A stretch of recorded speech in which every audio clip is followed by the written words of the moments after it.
आज इस लेक्चर में मैं वर्क पावर एनर्जी का आपसे ये सेकंड क्वेश्चन डिस्कस करूंगा। एच सी वर्मा बुक का ये क्वेश्चन नंबर 50 है।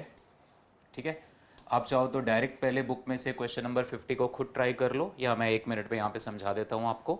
उसके बाद आप वीडियो को पॉज करो और अच्छे से क्वेश्चन को ट्राई करो। ठीक है, पर्पस पूरा सॉल्व होना चाहिए, आपका दिमाग पूरा चलना चाहिए अच्छे से। क्वेश्चन इस तरह से है, ये दो ब्लॉक्स हैं इक्वल मास के, दोनों का मास हमें गिवन है 320 ग्राम्स। इस वक्त ये स्प्रिंग अपनी नेचुरल लेंथ में है, इसकी नेचुरल लेंथ हमें गिवन है 40 सेंटीमीटर्स। ये स्प्रिंग ऐसे अटैच्ड है, यहाँ पे कोई फ्रिक्शन नहीं है, स्मूथ हॉरिजॉन्टल सरफेस है। ठीक है, देयर इज नो फ्रिक्शन। हमने इस सिस्टम को इस पोजीशन से रिलीज कर दिया। From this position the system is released. तो होगा क्या, ये ब्लॉक नीचे भागेगा, इसके वेट की वजह से मोशन स्टार्ट होगा, ये आगे जाएगा तो स्प्रिंग धीरे धीरे टिल्ट होगा।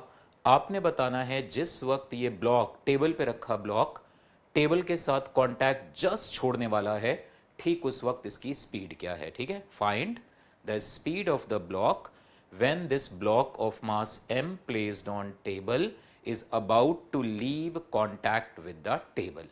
This is the question.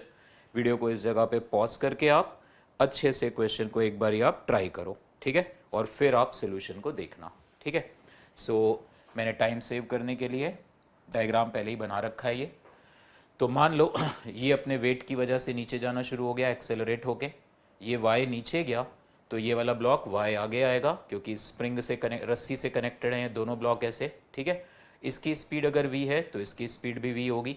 ये स्प्रिंग ऐसे टिल्ट हो जाएगा, इस वक्त इस स्प्रिंग की टोटल लेंथ हो जाएगी root of L square plus Y square. Fine, तो इस वक्त अब अगर हल्की सी हिंट आपको मिल गई हो इससे, तो अब आप सोचो क्वेश्चन को कैसे सॉल्व कर सकते हो, दिमाग लगाओ अपना फिर से। सो नाउ देखना इधर होगा क्या, इस क्वेश्चन में इस ब्लॉक का जो वेट है दैट इज mg, ये काम कर रहा है। रस्सी का टेंशन फोर्स तो जितना वर्क इस ब्लॉक पे निगेटिव करेगा, जैसे मैंने आपको सिखाया है, उतना ही वर्क इस ब्लॉक पे पॉजिटिव करेगा। तो टेंशन फोर्स का तो ओवरऑल वर्क डन 0 आ जाएगा। नॉर्मल फोर्स यहाँ पे जो ब्लॉक पे लग रहा है वो वर्क कर नहीं रहा, तो इसका मतलब इस क्वेश्चन में work done is only by this gravity force and this spring force. तो क्योंकि सिर्फ कंजर्वेटिव फोर्सेस यहाँ पे वर्क कर रहे हैं, तो इस पूरे सिस्टम की मैकेनिकल एनर्जी कंजर्व होगी। सो मैकेनिकल एनर्जी कंजर्व करने को आप दो तरीके से लिख सकते हो, initial mechanical energy equal to final mechanical energy, यानी initial kinetic energy plus potential energy is equal to final kinetic energy plus potential energy. और पोटेंशियल एनर्जी में यहाँ पे स्प्रिंग एनर्जी भी आएगी और ग्रेविटेशनल भी आएगी।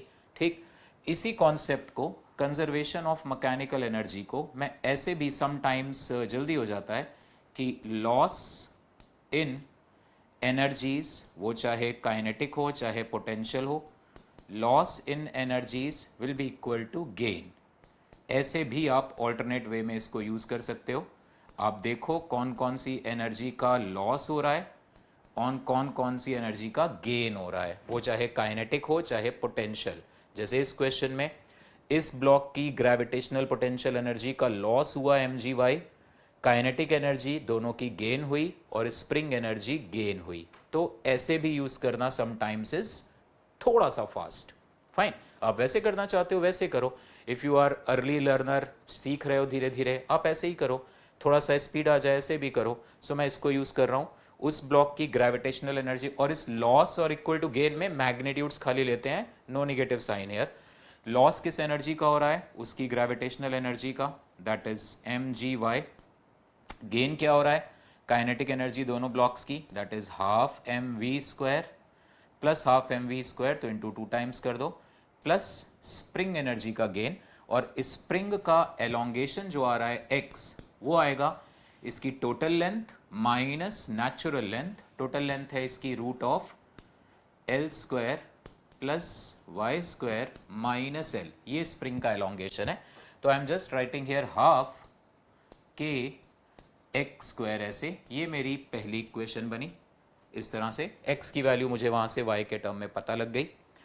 अब दो अननोन है यहाँ पे मेरे पास, एक इन ब्लॉक्स की स्पीड v अननोन है और एक ये y अननोन है, x की वैल्यू तो y के टर्म में आ ही जाएगी। दो अननोन है तो मुझे दो कंडीशंस चाहिए। एक कंडीशन मैंने अप्लाई कर दी कि loss in gravitational energy of this block is equal to gain in kinetic energy of this block plus gain in spring energy. एक कॉन्सेप्ट और चाहिए और वो कॉन्सेप्ट आप क्या अप्लाई कर सकते हो, थोड़ी देर आप सोचो। क्वेश्चन कह रहा है, क्वेश्चन की ना एक एक लाइन ध्यान से पढ़ा करो और समझा करो यार ये इंफॉर्मेशन मैंने क्वेश्चन में कहाँ यूज करी। क्वेश्चन कह रहा है हमें स्पीड बतानी है when this block is about to leave the contact, मतलब ये नॉर्मल फोर्स जस्ट जीरो। कभी भी क्वेश्चन बोले the slipping is about to start, मतलब वहां पे अब फ्रिक्शन अपनी लिमिटिंग वैल्यू अटेन कर चुका है। कभी भी बोले दो objects are about to leave the contact with each other, contact बस छोड़ने वाले हैं, यानी उन दोनों के बीच का नॉर्मल फोर्स उस पर्टिकुलर मूवमेंट पे जीरो हो गया। तो नॉर्मल फोर्स अगर जीरो हो गया तो अगर हम इस ब्लॉक पे लगने वाले फोर्सेस को देखें तो इसका वेट आ रहा होगा नीचे की ओर, दैट इज mg। और स्प्रिंग अगर दिस एंगल इज थीटा तो स्प्रिंग का फोर्स तो हमेशा स्प्रिंग की लेंथ के अलोंग लगता है, दैट इज के एक्स। तो इस के एक्स का जो वर्टिकल कंपोनेंट है ये that is K X sine theta, ये इस वेट को जस्ट इस वक्त, भाई धीरे धीरे क्या हो रहा है, ये ब्लॉक आगे जा रहा है, स्प्रिंग का एलोंगेशन बढ़ता जा रहा है, स्प्रिंग का एलोंगेशन बढ़ता जा रहा है तो स्प्रिंग के फोर्स का वर्टिकल कंपोनेंट भी बड़ा होता जा रहा है। और जैसे ही ये कंपोनेंट वेट को बैलेंस कर देगा, अब the block is on the verge of moving up. तो एक और कंडीशन तुम्हें ये मिल गई कि दिस स्प्रिंग फोर्स का vertical component that is K X sine theta will be equal to mg।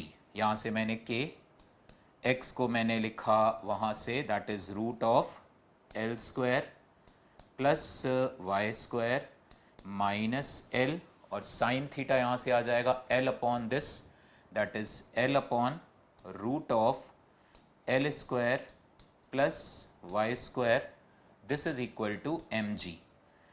बस इक्वेशन हो जाएगा। इक्वेशंस आपको देखने में शायद लंबी लग रही हो बट आप इन्हें प्रॉपर सॉल्व करोगे, यहां से आपको y की वैल्यू प्रॉपर मिल जाएगी। आप सॉल्व करके देखना एक बारी। l गिवन है 40 सेंटीमीटर, k भी गिवन है, y m भी गिवन है, g भी, y is the only unknown, तो दिस अपॉन दिस तो 1 ही हो जाएगा। आपको यहां से y की वैल्यू मिल जाएगी, y की वैल्यू उठा के यहां पे रख दोगे, इस x में v आ जाएगा। Answer is v equal to 1.5 meters पर सेकेंड। क्वेश्चन को सॉल्व करना, अगर सॉल्व करने में कोई दिक्कत आएगी inside class we will surely discuss, ठीक है।